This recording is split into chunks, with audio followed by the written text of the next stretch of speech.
Hey everyone! After years, literally years, of researching and brainstorming, I finally decided to pull the trigger on a CNC machine. I settled on the Avid Pro 4848, which is essentially a machine with a cutting area of 4 foot by 4 foot. Avid CNC offers many options and upgrades, and like I often do with things, I chose to incorporate many of the upgrades in this build. You may be wondering why I wanted a CNC and why I chose this company. I love technology in the workshop. We added a 18-inch by 24-inch universal laser engraver to the shop in 2012, and ever since then I've really been wanting a CNC. I researched many different makes and models, came very close to purchasing a hobby machine or a smaller desktop machine on multiple occasions. Each time I looked at how they were built and how they would likely perform, I hesitated because I knew I'd be spending money on something I would immediately wish could perform better.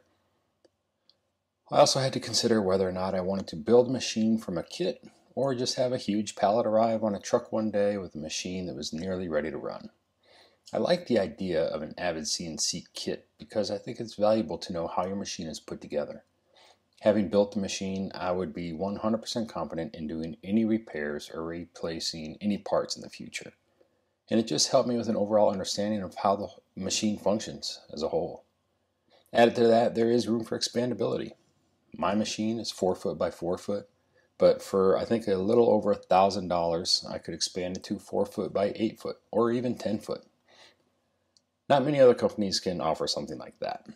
So all that said, if you have further questions about my decision for this particular machine, ask me in the comments and I'll certainly respond. But for now, let's get to the build.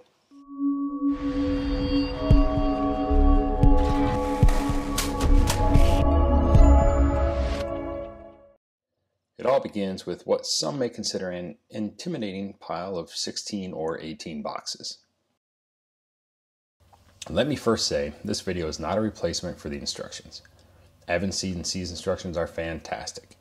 I went through the entire build without having to reach out to them for clarification. That said, I did make mistakes, and instead of hiding them, I'm going to highlight them in this video. Also, I had to do a few steps out of sequence, as I had to wait for some parts to arrive that could not be shipped with the initial group of boxes. So bottom line, follow Avid's instructions and you're going to be fine. Use this video to get a feel for what the build is like, and maybe avoid a few of my mistakes. Assembly obviously starts with the base, which is optional, but I highly recommend it. These anchor fasteners and rolling T-nuts will become your new best friend throughout this build. They attach to the extrusions that make up the legs. You see I put blue tape over the anchor fasteners because at this point they could fall out, and I was just trying to avoid the frustration as the pieces are moved around.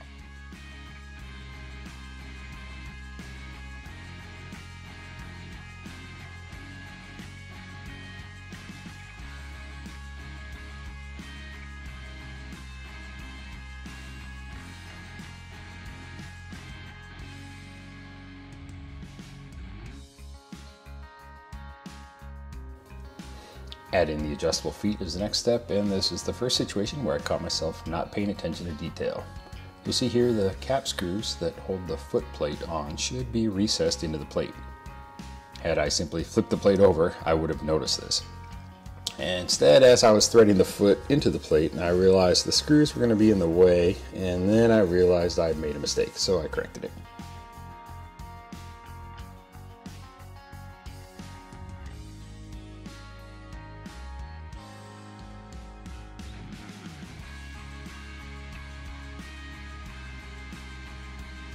Next, you mark the location of where the pieces come together and start assembling the frame.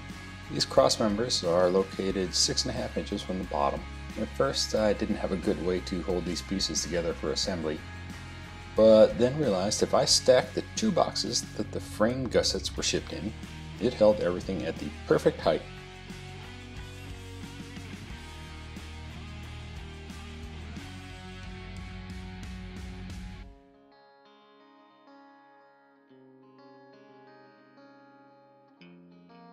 I continuously check for square during the assembly process, but these aluminum pieces come together literally perfectly square every time once the fasteners are tightened.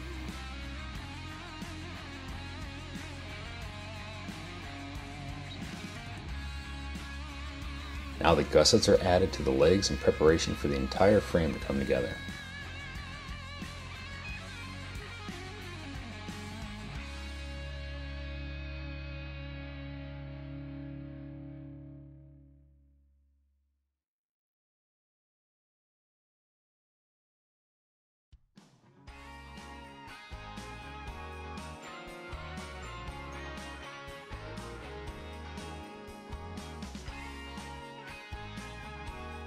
This did get a bit clunky for one person to move things around and get everything aligned for assembly, but I wanted to show that one person can certainly assemble this entire machine if they had to do it with no help.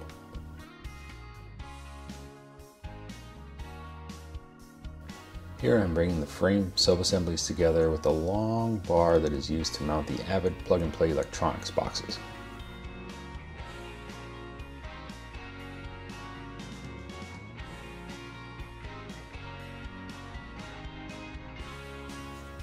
Finally, frame pieces are added to the top and cross members can be assembled and installed.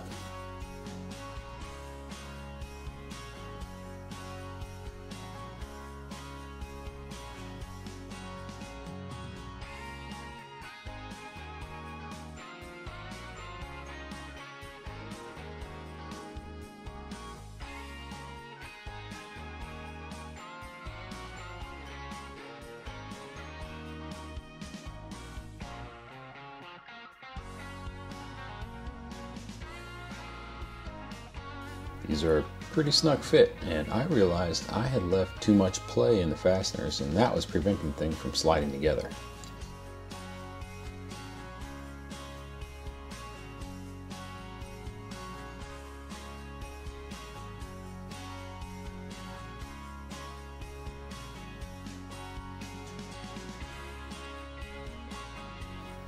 Front cross member is secured, and then I cut wood spacers to help in locating the remaining parts.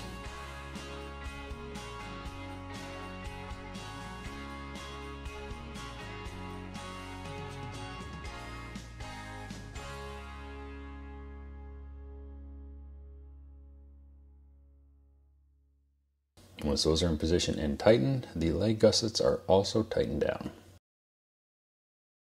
This was my first time measuring corner to corner for squareness, and luckily it was perfect. Okay, looking back, this was comical. The next step was to attach the linear rails, which ship in these long, heavy-duty cardboard tubes with plywood stapled into the ends. I would guess it took me a good 15 minutes just to get these things opened and out of the shipping package. I don't know if I overlooked something very obvious, or I'm sure there was a better way, but just getting into these things was quite a battle for me.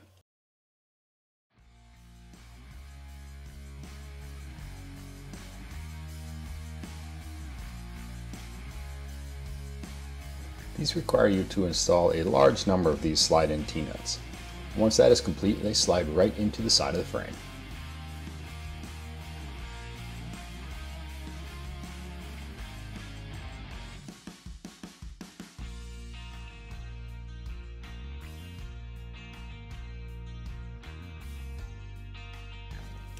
Avid includes these setup blocks, or alignment jigs as they refer to them, which are clamped to the rails, and it positions the rails perfectly. The instructions just say to attach them to the ends and tighten all the screws. It was likely unnecessary, but I attached them to the end, tightened several screws at each end, and then moved the alignment jigs toward the center, retightened them, and continued tightening the screws.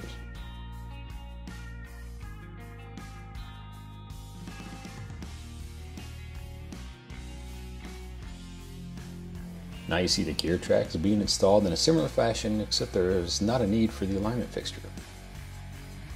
I think it is usually obvious, but I do want to point out that even though I am usually showing assembly or installation of parts only on one side of the machine, the Avid Pro series has drive assemblies on both the left and right hand side.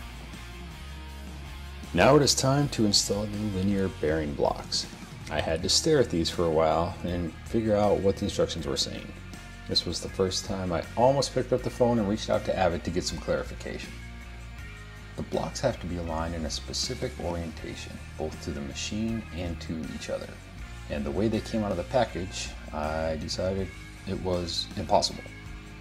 I then noticed an assembly note in the instructions that stated, quote, "You may need to relocate the pre-installed M6 button head cap screw to the other side of the linear block," end quote. That one sentence made it all come together. Once I realized I was able to move these screws and caps from one end to the other, it all made sense. Bottom line, it certainly helps to pay close attention to those assembly notes.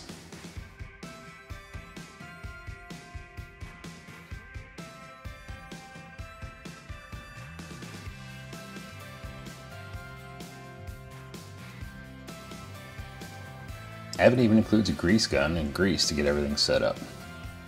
Strangely, I did run out of grease just as I was lubricating the last bearing block, but no worries, I had a 3-pack of grease tubes on the way from Amazon. They arrived the next day and it didn't slow my build down at all.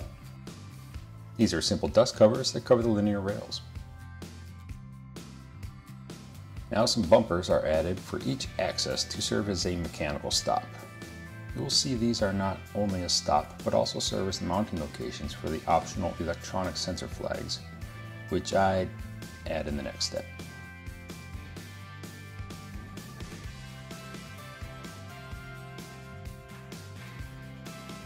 This is the end of the base assembly.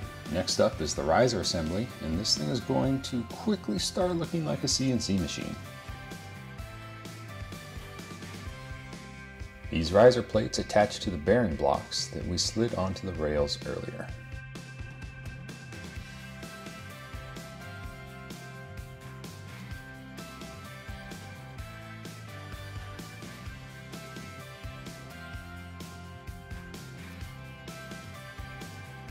The riser is assembled and attached to the riser plate with more T-nuts.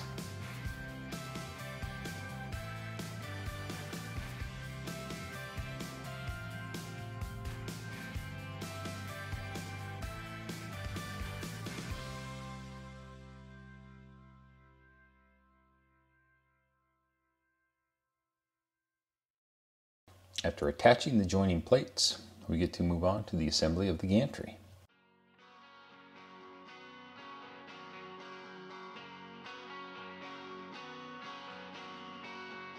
These T-nuts get placed with a specific orientation prior to attaching the gantry end cap.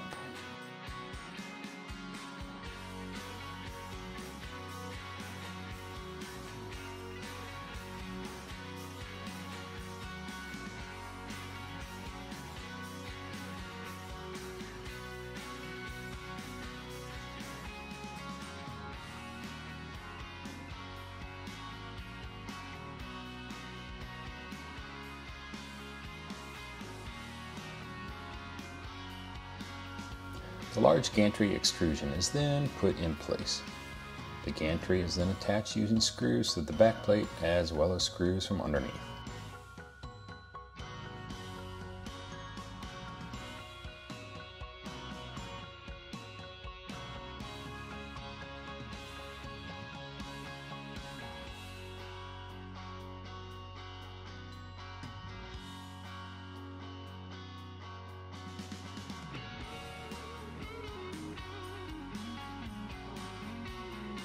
It was here that I noticed I needed to deviate from the instructions just a little. They, I believe, arbitrarily have you assemble the left side of the gantry, then instruct you to slide the gear rack and rails onto the gantry from the machine's right-hand side. As you can see, my machine's right-hand side is fairly close to a wall, so I had to remove some of these parts I just installed, and you'll see me assemble these gantry parts by sliding them into the left-hand side of the gantry. And my little helper materialized just in time to point out I was taking off parts that I had already installed.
Just like on the sides, the gantry receives a gear rack and 2 linear rails. One difference worth noting is the rail installation. The top rail is located just as the rails for the sides were, using the same alignment jig. The bottom rail is not completely tightened in this step, and you'll see why in just a minute.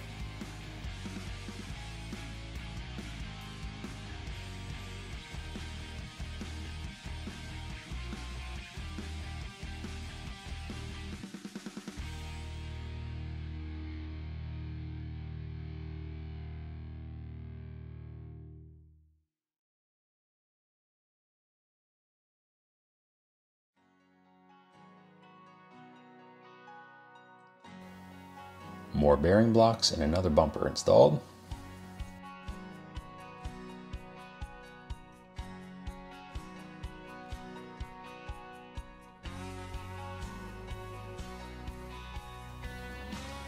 These are the sensor flags for the X-axis electronic sensors.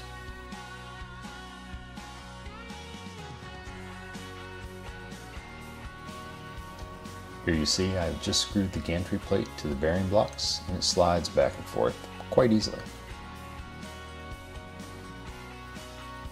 The gantry plate is what is used to align the bottom linear rail that we did not tighten earlier. The plate is slid to one side of the gantry, a few screws in the rail are tightened, and then slid to the other side and a few more screws are tightened.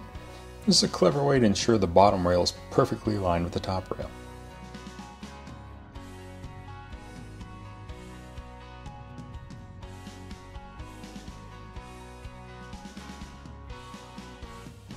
The rack and pinion plate is attached to the top of the gantry plate, and it is time to move on to some of the electronics. Is your wrench adjusted right?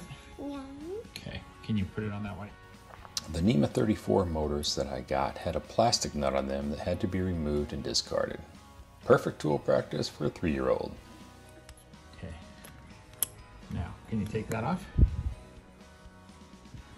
Can you turn your wrench in a circle? There, keep going. Is it water? It looks like it's coming off. Nope.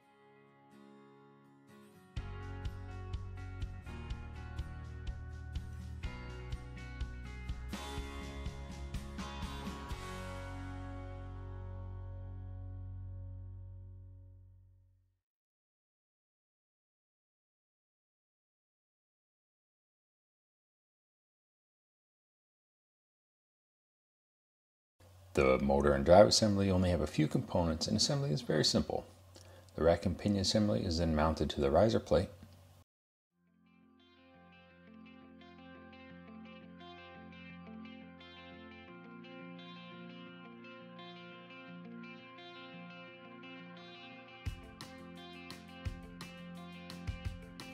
Here you can see I mounted this little tension post in the wrong spot and had to relocate it.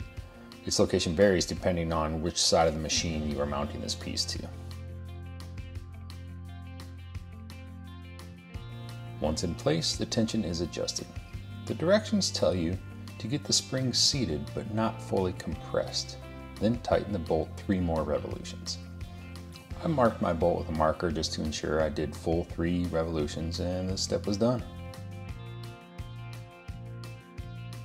The same process occurs 2 more times. There is an assembly on each side of the machine. This is for the Y-axis, or back and front movement, as well as up on the gantry for the X-axis, or left and right movement.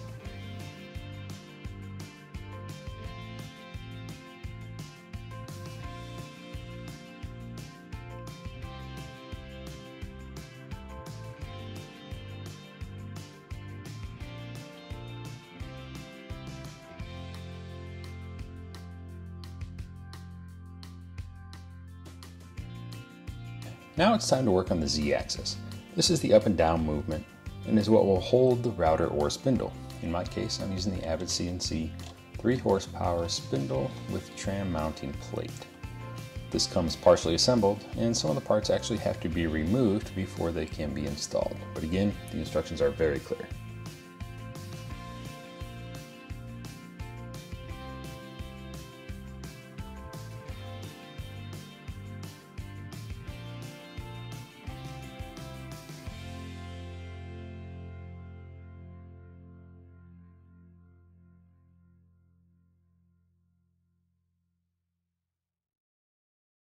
The Pro model has a precision ball screw that drives the Z-axis, so the motor mounts to the top of the assembly and just has a coupler that engages with the ball screw. No need for a racking pinion here. Most of the mechanical assembly is now complete, and it's time for the fun of cable management. There are a lot of cables to route from various motors and sensors, and it pays off to take your time and keep everything neat and orderly.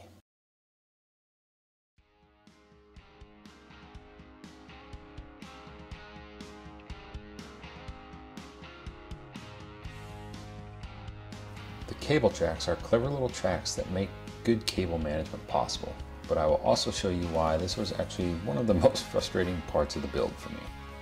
After attaching brackets and a tray to hold the cable track itself is installed. I noticed the screws provided for this are rather short. I mean, they are short. They barely stick out enough to engage the nut on the other side. I'm not sure why they didn't give me longer screws, but I guess they got the job done.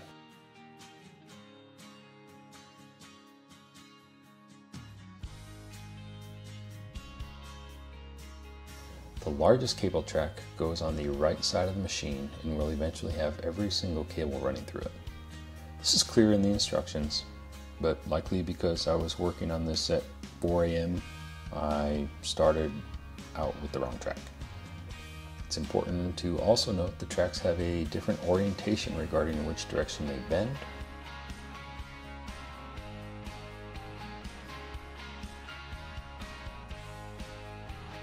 Just take a moment to measure, identify the differences between each track, and determine which one goes where before you start, and you should have no problems.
Now with the cable track mounted for each axis, it was time to start making all the motor and sensor connections and routing all the cables.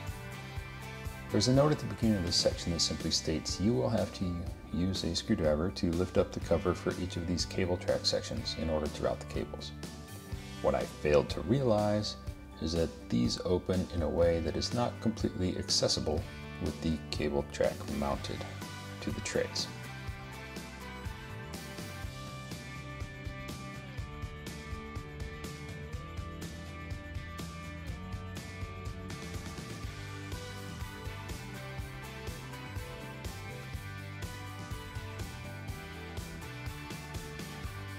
Here you can see I'm trying to open the sections of the cable track, but the area where I would need to get my screwdriver in to pop them open is oriented against the gantry, so there is no way for me to get in there and pop them open.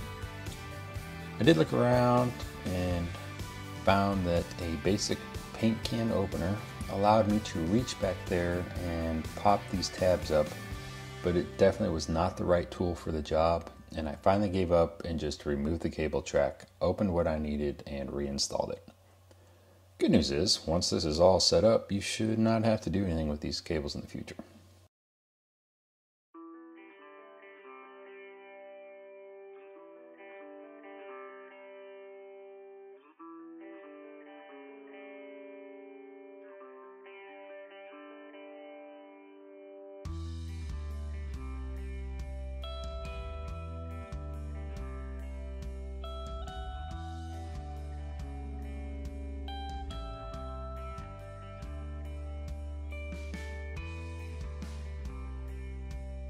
Now moving on to the installation of the sensors.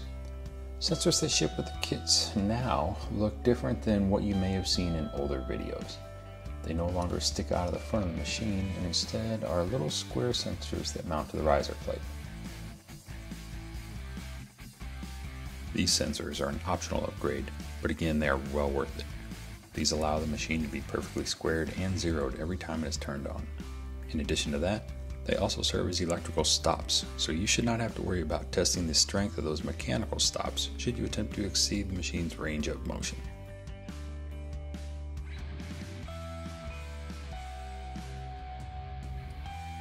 The sensors for the X and Z axis are still the cylinder type sensor.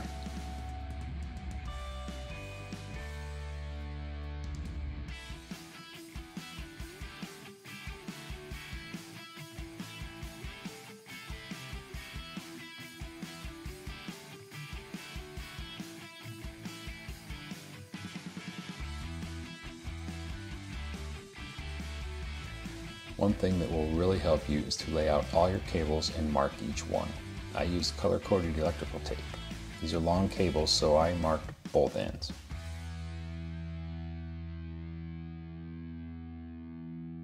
Okay, so I'm not going to break down CNC terminology completely here. Odds are, if you're watching this video, you have some idea of what I'm discussing. In a later video, I'll be talking more about the CNC and how it works. For now, just know that the instructions are clear and concise, and if you follow them, everything will end up in the right place.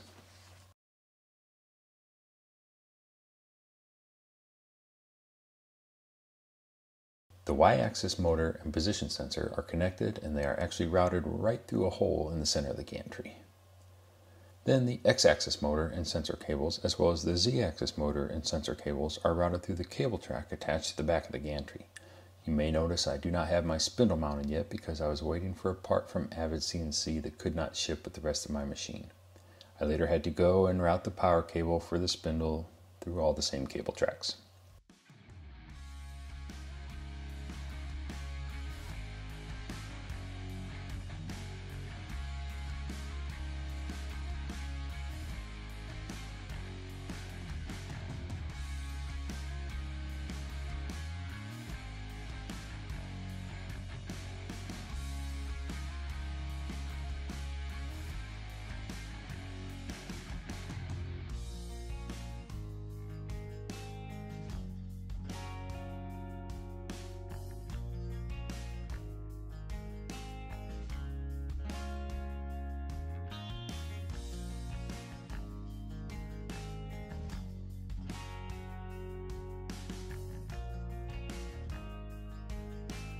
All these cables are then routed through the cable track on the side of the CNC before they are connected to the electronics box.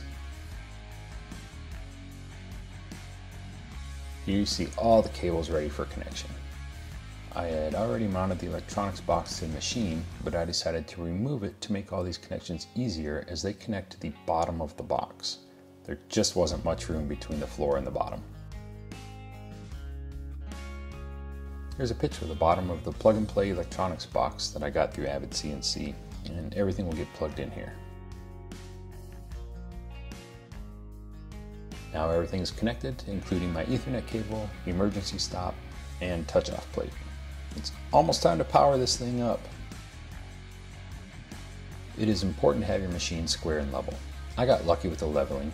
Part of the reason I chose this location in my shop is because it was the only spot on my floor that was fairly level. The optional stand with its large leveling feet make this task pretty easy.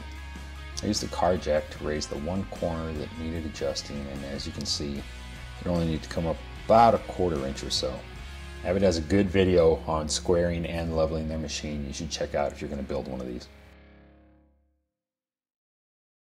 Now, even though my spindle is not attached, I'm basically done with the build. I powered everything up, familiarized myself with the Mach 4 software, and decided to see if things actually moved. Of course, just in case, because I was a little anxious, I literally held the emergency stop in my hand during these first couple of moves.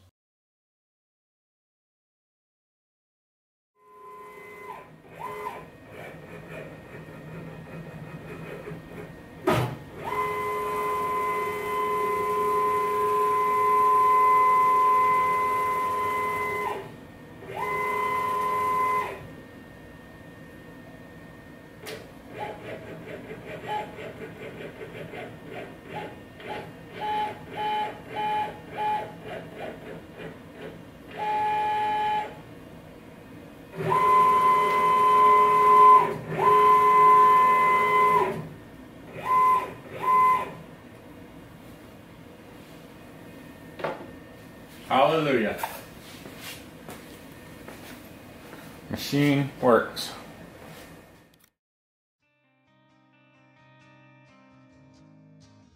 A few days later, my spindle mounting plate arrived and I attached it to the CNC.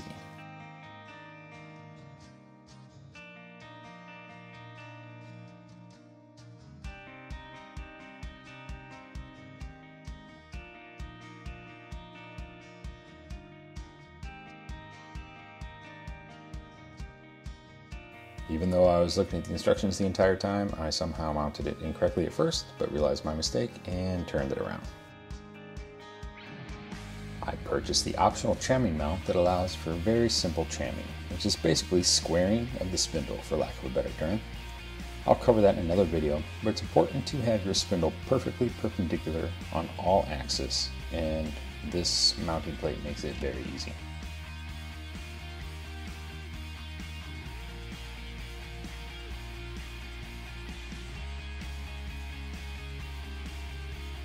Now with the spindle mounted, I plugged it in to confirm everything seemed to be working as it should.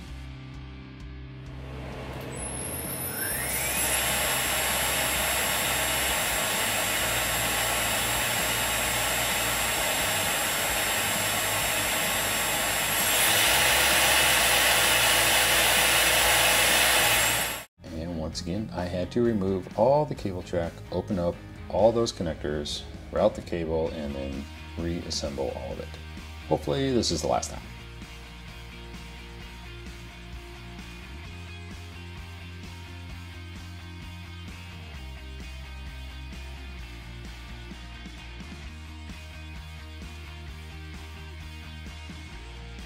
I think I'm going to end the video here.